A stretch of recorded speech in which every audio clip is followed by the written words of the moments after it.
Welcome everybody to another episode of Shot in the Dark. I am your host, Jon Siino Evil here. Let's get right down to it. AEW Dark Elevation. Eddie Kingston joins Paul White and Tony Schiavone on commentary. And Paul White is wearing a t-shirt that says, Vaxxed and Waxed Hot Boy Summer. It's a wingman shirt.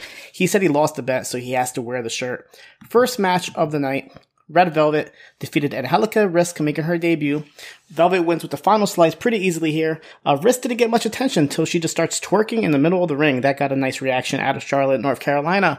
Lee Johnson defeated Marcus Cross easily with the Brain Dog.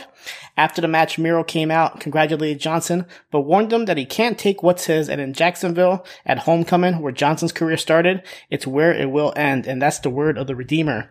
We get this video package about Kris Statlander. She talks about how since she's been back, she's faster, she's more powerful, she's more galactic, and now it's time for her to become AEW Women's Champion. She then hypes up the Best Friends as one of the best factions in the world.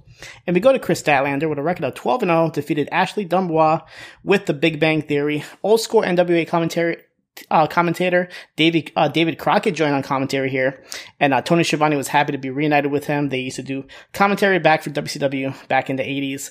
Statlander got a big pop here, and then Schiavone asks Kingston if he has any best friends, and he mentions Homicide, he mentions Jon Moxley, but surprisingly he does not mention Pentagon. So ever since Rey Fenix came back, this whole Penta and Kingston friendship just disappeared.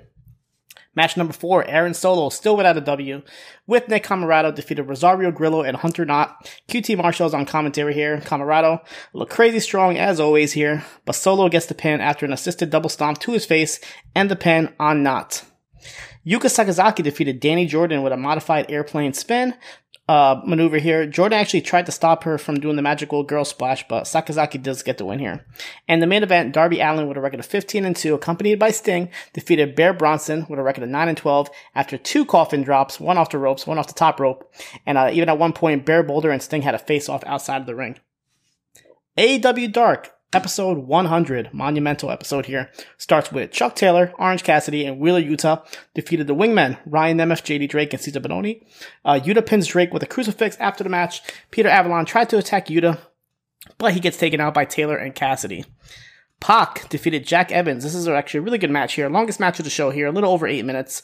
He wins by submission with the Brutalizer. And after the match, Andrade, Chavo, and their assistant come out. They tease coming into the ring to confront the Death Triangle.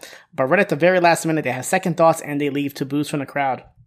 We get a promo backstage from Red Velvet, who says that now she's in the top 5. She's setting her sights on Britt Baker and the women's title. So I like how they've been doing on Dark promos from Velvet, from Kris Statlander, just hyping up some different women to fight Britt Baker. So hopefully they will have their matches soon. Another woman that should have her match soon, Ty Conti, with a record of 19-3, number 2 in the women's division, defeated Kenzie Page very easily here with the DD tie. Kenzie Page is her first match in AEW since October 2020. She's recently been in NWA, which we'll talk about in a bit. Shawn Spears and Wardlow defeated Shawn Dean and Fuego del Sol. Jake Hager on commentary. So Wardlow pins Fuego after hitting the F10, and he makes sure that Hager was watching.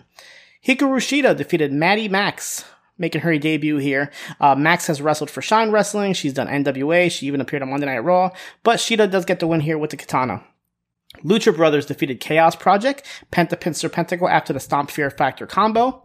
The Acclaimed, Matt Hardy, and The Blade defeated the Varsity Blondes and Matt and Mike Seidel. So on the re-upload version of YouTube that I saw, the match starts right when the match starts. There's no entrances or anything. But if you're able to catch the original version, and it might still be out there, you might have seen Max Caster's freestyle. I won't get too much into it, but there is a little bit of controversy. He does mention Simone Biles, the Duke Lacrosse team, PCR tests, and a whole bunch of other things that got the internet pretty upset about it. It has been reported that Tony Khan will now be doing editing on AEW Dark and Elevation. So it should be interesting if we're going to see less commentary botches and just botches in general now that the boss is watching. But for the match itself, Matt Hardy pins Mike Seidel after the bunny distracts the referee on the apron. The Blade hits Seidel with a pair of brass knuckles. After the match, the Hardy family office kept attacking the Seidels until the Jurassic Express came out, chased them all out, leaving the Varsity Blondes and the Acclaim alone to the ring, and the Blondes take them out. Layla Hirsch defeated Diamante. The Bunny comes out again in this match. This time she throws a chair in the ring, distracting Layla Hirsch before their match on Dynamite. And as Diamante tries to pick up the chair, Big Swole comes out and and snatches it from her. So this causes Layla Hirsch to hit a knee strike, a German suplex, and the armbar for the submission win. And after the match, Big Swole and Diamante battle all the way to the back, so their feud does not end. Jon Moxley defeated Brick Allridge with a rear naked chokehold. Interesting note here, when Moxley came out, his entrance music was muted in a way where you could only hear the commentary. So that's probably because of copyright YouTube reasons. But he does win the match here. Penelope Ford defeated Rika Tahaka by submission with a bridge deathlock.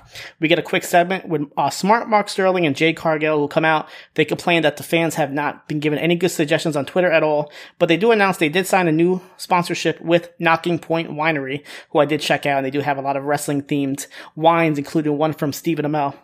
And then they talk trash about the fans, and Jade says, "I'm that bitch." In the main event, Eddie Kingston defeated Dante Martin. Dante was actually accompanied by Darius, first time he showed his face since being injured here. But Eddie Kingston does win with the Hurricane Spin and back fist. We go to NWA Powerrr. Champion Series Round 1 continues, and the first match, the aforementioned Kenzie Page defeated Lady Frost with a roll-up. Lady Frost was showboating a little bit too much. She wasn't paying attention. She had the match won. She kept pulling her up, and this causes Kenzie to roll her up for the win. And this puts Camille and Idol at 10 points. We go to the Mystery Man versus Crimson. This actually ends in a time limit draw after it looked like the Mystery Man match. The Mystery Masked Man had won, but the time did run out. Jeremiah Plunkett defeated Colby Carino, Jordan Clearwater, and Sal Renaro. Now, these are all 4 alternates from 4 teams. Plunkett does pin Carino after a DDT, so this gives Aldis and Molina's team 7 extra points, but it costs Pope and Velvet's 7 points as well, leaving that bracket at 9 points each. Tyrus defeated Kratos with a big elbow drop, putting Aaron Stevens and Taryn Terrell at 10 points. But Camille and Austin Idol surpassed them in round 1 due to the rules being if teams are tied, it's a team that won with the least amount of time. So that would be Camille and Austin Idol. So they advanced to the second round. And Jack Stain defeated Slice Boogie with a big clothesline, giving Pope and Velvet Sky 14 points, beating Nick Aldis and Molina to advance to round 1. So next week it will be those 2 teams of the Pope and Velvet Sky versus Camille and Austin Idol's teams. We go to NXT UK, starts with Jordan Devlin defeating Tristan Archer with the Devil Inside. After the match, Devlin says that A-Kid's career will be over once he's done with him in the Iron Man match. A-Kid comes out to the ring in crutches, but Devlin kicks away the crutches, only for A-Kid to reveal that he didn't need them at all, and he starts attacking Devlin, saying he's fully recovered. Now for their 30-minute Iron Man match will be next week. We go to the women's locker room where Meiko Satomura comes in and addresses the entire division, asking who will be the next one to step up and challenge her. That prompts all the women to get in each other's faces, to Meiko's delight, who smiles as she walks away. Ginny defeated the Eva Valkyrie with a rolling light kick after multiple distractions and a little bit of help from Joseph Connors. Stevie Turner defeated Aaliyah James with a rope assist flatliner.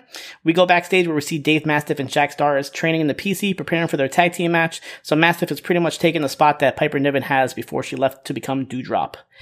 And the main event, Moustache Mountain defeated Symbiosis, the team of Primate and T-Bone. Tyler Bate pins Primate with the assisted Burning Hammer. After the match, Pretty Deadly come out and stare down Moustache Mountain, so that should be their next possible challengers. 205 Live, Ikemen Jiro defeated Grayson Waller with an enziguri, and Drake Maverick defeated Asher Hale with a sliced bread. This is actually Drake Maverick's first match on 205 Live since January, so now he goes back to his old music, or maybe it's new music, but it's not the same one he had with Killian Dane.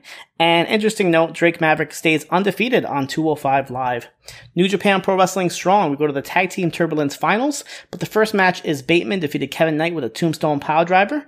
Adrian Quest, Fred Rosser, and Carl Fredericks defeated the team of Mysterioso and the West Coast Wrecking Crew, with Fredericks pinning Mysterioso, and in the main event, the Good Brothers defeated Brody King and Chris Dickinson, representing Violence Unlimited. Carl Anderson pins Dickinson after they hit the Magic Killer to win the Tag Team Turbulence tournament, so they're presented with these golden trophies.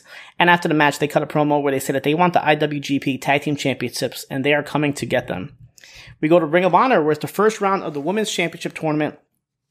Ian Riccaboni, Lenny Leonard joins commentary here, as well as Chelsea Green, and they do announce that the finals of this Women's Championship Tournament for the new Women's Championship will be at Death Before Dishonor. Miranda Alize defeated Alex Gracia with a drive-by kick. Alize, you might remember her from the Mae Young Classic. She comes out of the Booker T's Reality Wrestling School as well. And Alex Gracia has been featured in Shine Wrestling as well as AEW. Now, a lot of these qualifying matches took place on their Wednesday shows, the Women's Wednesdays, as well as some of their other YouTube content. So it's good to see that they actually get the Ring of Honor spotlight on TV. Match number 2, Nicole Savoy defeated Mazzerati with the half drag and bridge suplex. And the main event, Rok-C defeated Sumie Sakai with a roll-up to a surprising upset here. On main event, we have Jackson Riker defeated Drew Gulak, and Angel Garza defeated Humberto Carrillo. And the WWE Network editions of the week, Progress Chapter 116, as well as another episode of ICW Fight Club.